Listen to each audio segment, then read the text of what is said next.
Thank you very much. Luke's already got one over on me with the technology side of it. My name is Paterson.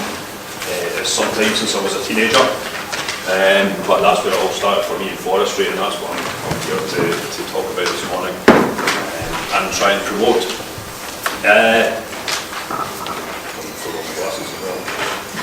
Okay, what is forestry? A really good question, and the next one, why is it important? A couple of things there. Either if you look out the window or where you're sitting, you will not be, or you will be very close to something that came from the forest industry, I'll guarantee you. And whether it's wooden tables, chairs, dance floor, I promise not to be dancing this morning. But outside, there's managed trees on the golf course. So forestry isn't just the big monoculture plantations you see in the west coast or the Highlands of Scotland, throughout Wales and certain parts of England as well. It's all managed trees, whether it be in parkland or managed for commercial crops. What is working in forestry like? A little bit of my journey. I'm now an L&D person, an L&D senior manager with Forestry and Land Scotland. But as I always follow up to people, I'm a forester to trade. And I started out working with the Forestry Commission, as was in the Trossachs part of Scotland, where there's plenty of trees. And at that time, it seemed it was dead easy. You either went to the Scottish School of Forestry, or you went to a college in Cumbria called Newtonrigg. I was fortunate enough to go to Newtonrigg in Cumbria. As I say, I thought it was easier then, but actually now, when we look at the pathways that are there, I know that I would have probably taken a slightly different route that might not have been focused on getting qualification for college, as I wasn't particularly strong in some of the subject matters at school. But at that time, I had to have maths, which was my biggest challenge, to get that college place. And before you got a college place, you had to have a practical 2-year placement. So it was a bit of a catch-22, you had to have one to the other. So I would have probably liked to go into the industry earlier, but I had to stay on at school to make sure I got my maths. But I hasten to add that maths became a lot easier when it was related to measuring trees and measuring timber stacks and what have you. So I always like to think that that's a little bit of a encouragement to young people that are at school, that sometimes it's okay not to get it at school, but if we can help them find a practical solution that hits on them or triggers a little light bulb moment, then that's a good thing. And I think we need to think about that as people within our industry.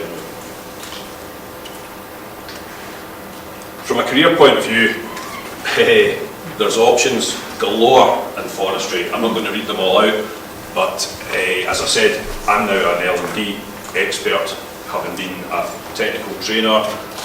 Before that, I was a forester on harvesting timber, but also in managing forests, which is about the creation, the planting, the ground preparation.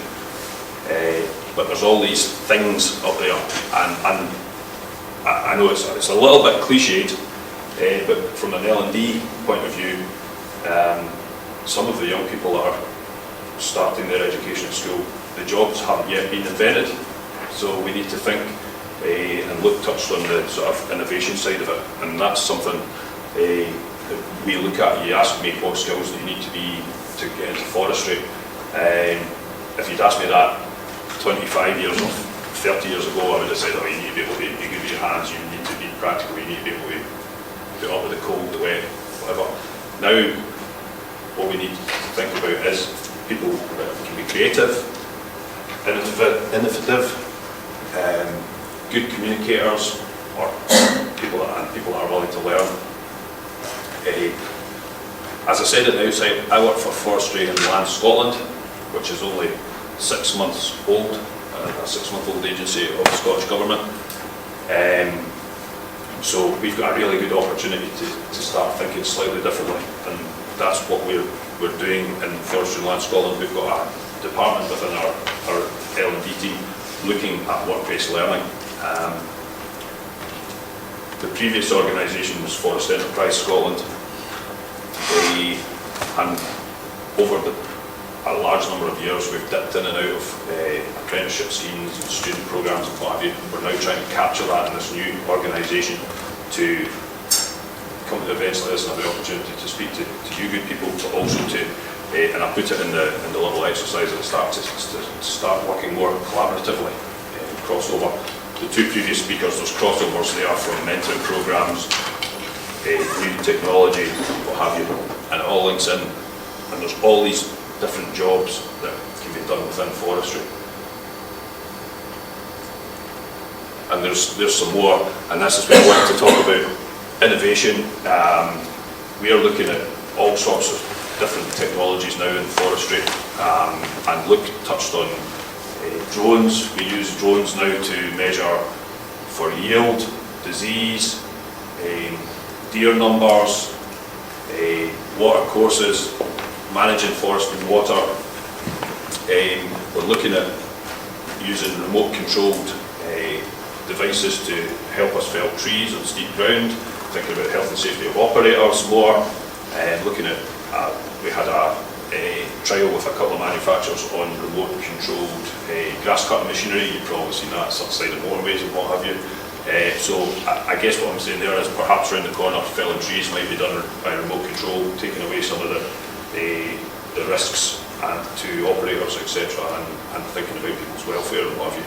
So innovations there. We're very close to Roslin, where Forest Research Department is, which is where most of our scientists are based from the industry. Forest Research is still part of Forestry Commission. Forestry Commission still exists in England. Just changes with the Scottish Government as well. An example here of some of the benefits. There's a big drive in Scotland to plant more trees, get more trees on the ground. Therefore, there's an opportunity for people to come into the industry to increase the tree numbers. Again, we have an ageing workforce across the industry, so we're looking to hook people in to the industry, given the amount of opportunities for different jobs that are there, and some of the benefits, and outlined here. A particular big driver in Scotland is climate change programme. Obviously that's after the B word in elections is probably up there in popularity at the moment, but there's one of the things that Forestry and Land Scotland and the sister agency Scottish Forestry are involved in is starter farms. So again, there's all sorts of climate benefit to starter farms, and again, working collaboratively with another industry from the sector is to look at how we can work together, and small starter farms is one way of doing it and getting people into the agriculture industry. But also, one of the great benefits of having an ageing workforce is that we have a resource there to tap into, to learn for, and that's something that's really important when we're looking at young people, is tapping into the resource that we've got, and I'm very keen in our industry to make people alert to that. And just again, the various routes that we can come into forestry.